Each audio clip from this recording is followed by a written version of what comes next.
चल रही है। अब आते हैं कांग्रेस नेता मणिशंकर अय्यर के उस बयान पर जिसने कांग्रेस के अंदर बहस छेड़ दी है। केरल की लेफ्ट सरकार की तारीफ और पिनरई विजयन की वापसी की भविष्यवाणी के बाद पवन खेड़ा से मणिशंकर अय्यर की तीखी नोकझोंक सामने आई है, जिससे सियासी हलचल तेज हो गई है। अब ये क्यों हो रहा है, इस रिपोर्ट में देखिए। And how does the present Congress deal with it? You put somebody like Pawan Khera as the official spokesman. I have absolutely no respect and complete contempt for Pawan Khera. How stupid can a party be than to make Pawan Khera the spokesman? This chap's just a puppet. He's saying whatever Jairam Ramesh tells him, he repeats the same thing. ये शब्द है कांग्रेस के वरिष्ठ नेता मणिशंकर अय्यर के, और जिन पवन खेड़ा के लिए उनके ये शब्द निकल रहे हैं वो भी कांग्रेस के ही नेता हैं। लिहाजा अब हर तरफ सवाल पूछे जा रहे हैं कि सियासत में जो बयानों के तीर अमूमन विरोधियों पर चलते दिखाई देते हैं, वहां आज मणिशंकर अय्यर ने निशाना अपनी ही पार्टी के नेता को क्यों बना लिया। तो इसके पीछे का कारण कांग्रेस की इंटरनल पॉलिटिक्स है। अब जरा आप पवन खेड़ा का ये ट्वीट देखिए। पवन खेड़ा ने इस ट्वीट में लिखा कि मणिशंकर अय्यर का पिछले कुछ सालों से कांग्रेस से कोई संबंध नहीं है। वे विशुद्ध रूप से अपनी व्यक्तिगत क्षमता से बोलते और लिखते हैं। अब पवन खेड़ा के इसी बयान के बाद मणिशंकर अय्यर उन पर भड़क गए और फिर ये बयान दे दिया। I am in the Congress party. I haven't left it.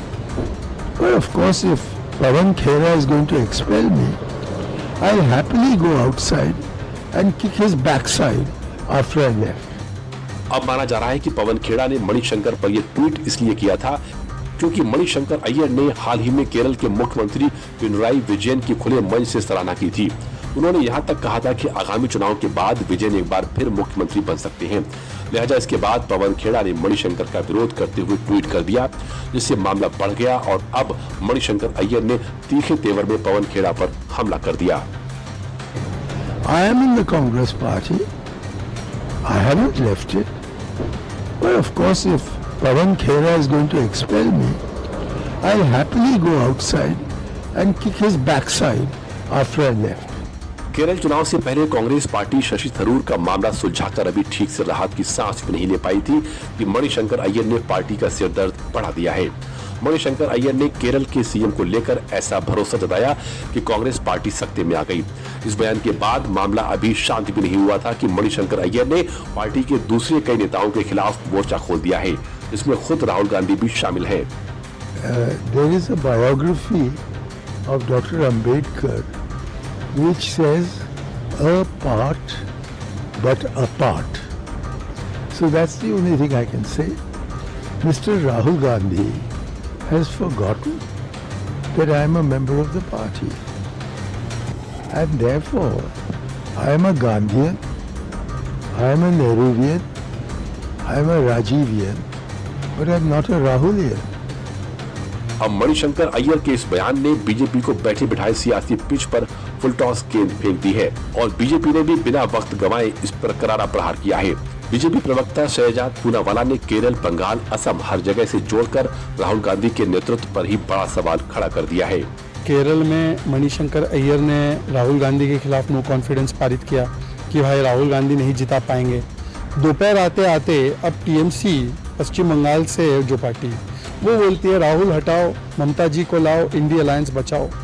अभी असम से भी एक खबर आई है कि भाई उनके भूपेंद्र बोरा जी वो कांग्रेस पार्टी छोड़ना चाहते हो, पूर्व अध्यक्ष रहे असम कांग्रेस के। तो एक बात स्पष्ट है कि किसी को राहुल गांधी में कोई कॉन्फिडेंस नहीं है। राहुल गांधी हारे हैं तो ना जनमत है। अब अलायंस पार्टनर भी टीएमसी हो, समाजवादी पार्टी हो, सुप्रिया सुले जी हो, उमर अब्दुल्ला हो, हेमंत सोरेन हो, वो सब राहुल गांधी से किनारा करते हैं, वो उनकी बातों को नहीं मानते हैं। तो न जनमत है न संगत है। राहुल गांधी एक प्रकार से नॉन परफॉर्मिंग एसेट है, इंडिया अलायंस के लिए वो लायबिलिटी है। इसलिए सब उनके प्रति नो कॉन्फिडेंस प्रकट करते हैं, उनके कार्यकर्ता भी, जनता भी, नेता भी, वेटरन भी, पार्टी अलायंस भी। राहुल गांधी को कोई नेता नहीं स्वीकारता और जहां भी राहुल गांधी जाते हैं वो कांग्रेस को हराते हैं। दूसरी तरफ मणिशंकर अय्यर की बयानबाजी ने कहीं न कहीं कांग्रेस को भी दो खेमों में बांटने का काम किया है। एक तरफ जहां पवन खेड़ा ने अय्यर का विरोध कर रहे हैं, तो दूसरी तरफ राशिद अलवी जैसे नेता अय्यर के समर्थन में नजर आ रहे हैं और उनकी इस नाराजगी की जिम्मेदारी कांग्रेस नेतृत्व पर डाल दिया है।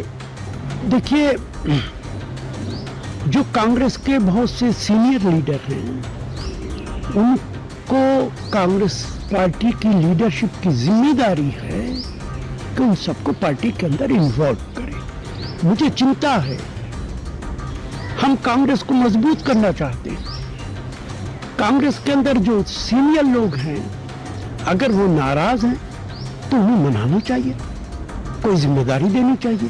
सीनियर लीडर हैं, उन्होंने एक लंबे अरसे तक कांग्रेस के लिए काम किया है, कांग्रेस को मजबूत किया है। अगर उनकी कोई नाराजगी है तो उसको दूर करना चाहिए। कुल मिलाकर जो मणिशंकर अय्यर अपनी बयानबाजी से निशाने कभी विरोधियों पर लगाया करते थे, आज उन्हीं के बयानों ने कांग्रेस के अंदर एक नई बहस छेड़ दी है और ये बहस सीधा राहुल गांधी के नेतृत्व पर सवाल उठा रही है।